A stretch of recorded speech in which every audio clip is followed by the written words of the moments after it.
Okay, so this is called A Letter to the Playground Bully from Andrea, age 8.5.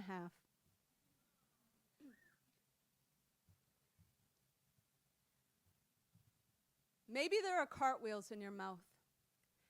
Maybe your words will grow up to be gymnasts. Maybe you have been kicking people with them by accident. I know some people get a whole lot of rocking in the rocking chair, and the ones who don't sometimes get rocks in their voice boxes become slingshots. Maybe you think my heart looks like a baby squirrel. But guess what?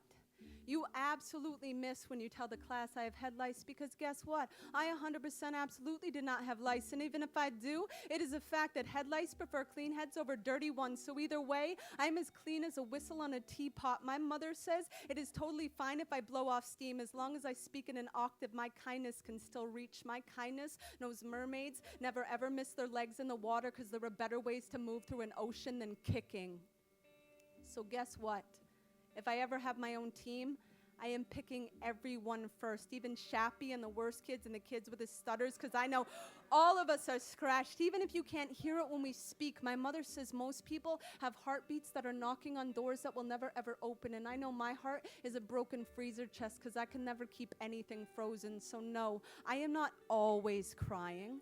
I am just thawing outside the lines, and even if I am always crying, it is a fact that salt is the only reason everything floats so good in the Dead Sea. And just because no one ever passes notes to me doesn't mean I'm not super duper. In fact, my super duper might be a buoy or a paper boat the next time your nose is stuck up the river, because it is a fact that our hearts stop for a millisecond every time we sneeze, and some people's houses just have too much dust.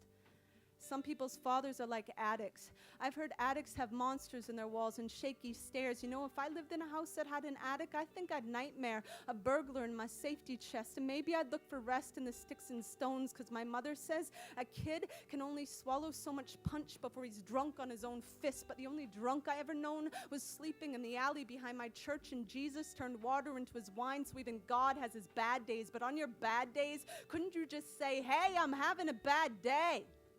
Instead of telling me I'm stupid or gay or poor, that I dress like a boy, because maybe I am a boy and a girl. Maybe my name is Andrea Andrews. So what? It is a fact that bumblebees have hair on their eyeballs, and people also should comb through everything they see. Like an anchor man is not a sailor. Like the clouds might be a pillow fight. Like my mother said, every bird perched on a telephone wire will decide the direction of its flight, but the conversation's running through its feet. So I know everything I speak can make hurricanes in other people's weather vanes or shine their shiny shine. So maybe sometime, if somebody would sit beside me on the bus, I could say, guess what? It is a fact that manatees have vocal cords but did not have ears, and Beethoven played music even when he couldn't hear. And I know every belt that has hit someone's back is still a belt that was built to hold something up. And it is a fact that Egyptians slept on pillows made of stone, but it's not hard for me to dream that maybe one day you will write me back, like the day I wrote the lightning bug to say, I smashed my mason jar and I threw away the lid.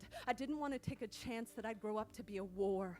I want to be a belly dance or a pogo stick, or the fingerprints the mason leaves in the mortar between the bricks to prove that he was here, that he built a roof over someone's head to keep the storm from their faith.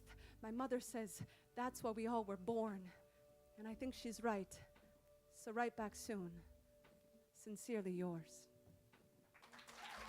Have a wonderful night, y'all. Thank you so much.